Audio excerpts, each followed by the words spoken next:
Wow, wow, wow. Isn't it another exciting time to be here? It's such a great time, having you here listening to us, even as we serve you with some of the things that we have in specialty. The name's Harkheindzel Kenny Omiyale, and you're welcome once again to another time here. Okay, now going straight into it, a lot of questions that we have been getting from you guys, instead of us answering them one at a time, we try to put all the questions together and try to see the commonalities that we have for the questions and come up with like a single general solutions, to really help everyone out. Now, the questions we've been getting, the answers we've put into what we call the Entrepreneur's Map Book. Doesn't that sound exciting? Okay, it's something that supposedly helps you chart your course from ideation, even from the fundamental challenges that entrepreneurs get to face on their day-to-day basis of doing business.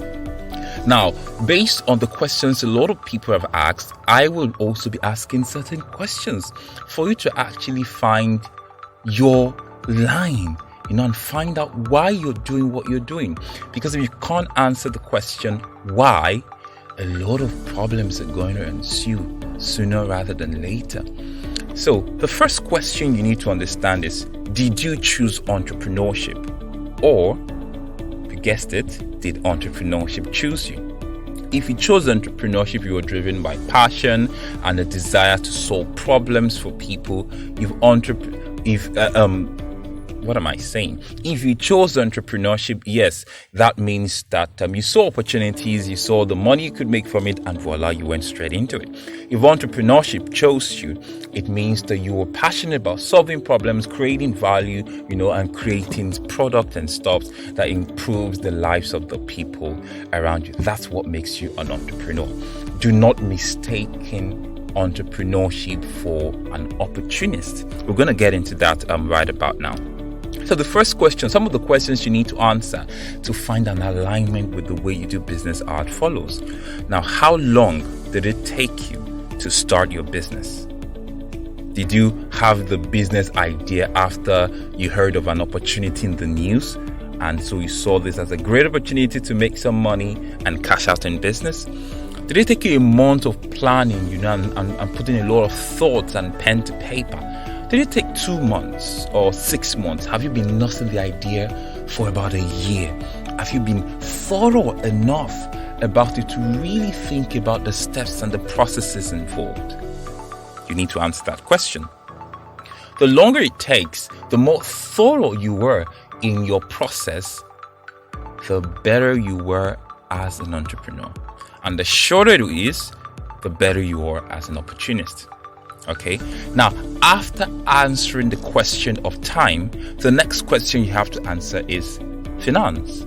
How much did you need to start your business? Okay, the smaller the cash, the easier it is to start a business, and the bigger the cash, the longer it actually does take, and the bigger the problem you seem to solve. It's almost impossible for you to find a big problem that is solved with little cash. It usually takes a lot of cash, a lot of planning, a lot of organization, and putting structures in place. And that is why opportunities tend to solve simpler, easier problems, while entrepreneurs tend to focus more on the bigger challenges. Now, we've got people somewhere in between the line, so we're going to get to that in a bit as well. So answer the questions again. Are you a creator? Do you see yourself as a creator based on what you do in your business? Are you a manufacturer? Are you an inventor? Or are you an opportunist? Now, you need to understand the fundamentals, especially with the questions a lot of the entrepreneurs who've been listening to us have been asking. Here are some things you need to know about entrepreneurship. Now, the first thing is why real business takes time. Real entrepreneurship takes time because it requires a lot of planning. And here's the reason. 1, the ideation process. The time it actually takes to think through a problem in order to come up with a fantastic solution takes skill. Now, there's also the design thinking phase, when you're actually thinking about how that solution is going to matter to people. All of these things are still more of the mental process, and that's why business takes time. The third phase is the product design phase. After you have thought through of your idea, how do you bring that idea into a product? Okay, it is not usually the first product you come up with that becomes the success. Entrepreneurs already know this.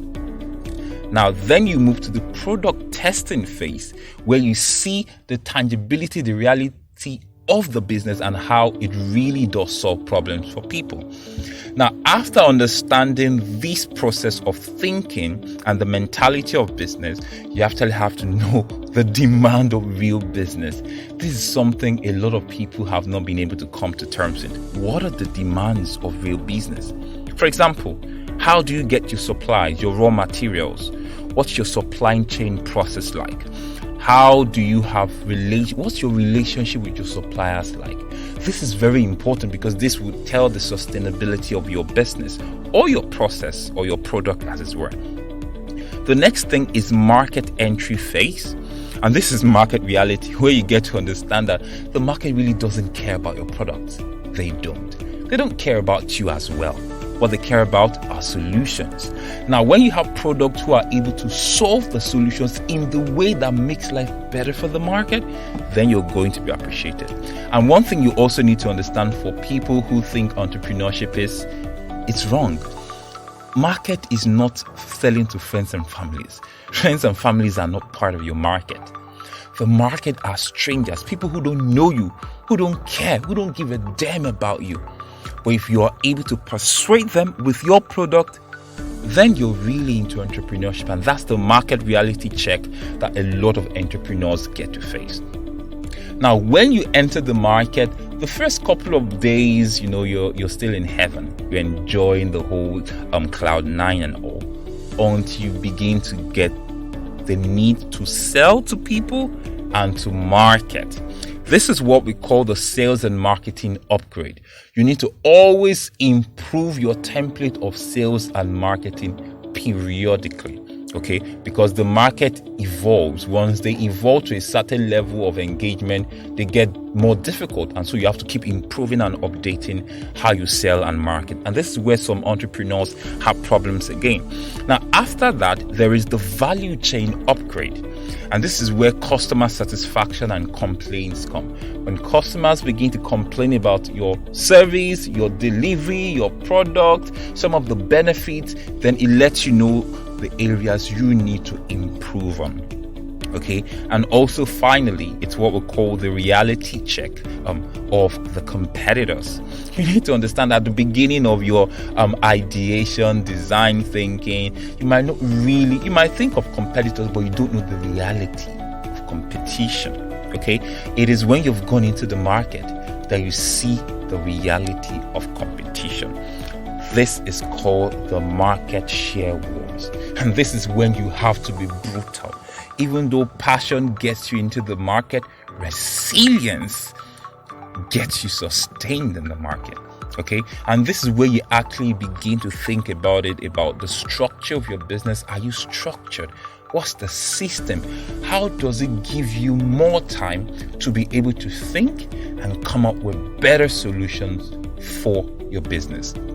Now, for everyone who has asked questions about, I'm sure all of these I've been able to point to some of the responses that will help you based on the phase on business that you're at. Now, it's important and fundamental for you to know this. Entrepreneurship is not easy. If you quit your 9 to 5 because you had a bad boss and that is taking you into entrepreneurship, you're about to be shocked. Okay? A lot of entrepreneurs struggle the first 6 months of starting a business because all the cash is not coming back right about that. And that's why design thinking and product design phase is very important. If you miss that phase of your business, you're going to have a lot of problems along the line. Okay? So these are some of the ways we've been able to come up with simple directive answers to some of the questions that you've asked. Obviously, I know this might not be thorough with some of the questions, but please keep the questions coming in, and from time to time we'll get to answer all the entrepreneurs' questions and making sure that your life and your doing business becomes more tolerable and more profitable to you. So the next time we come again with more answers to all your questions, enjoy your journey in entrepreneurship, and ciao and have a great day.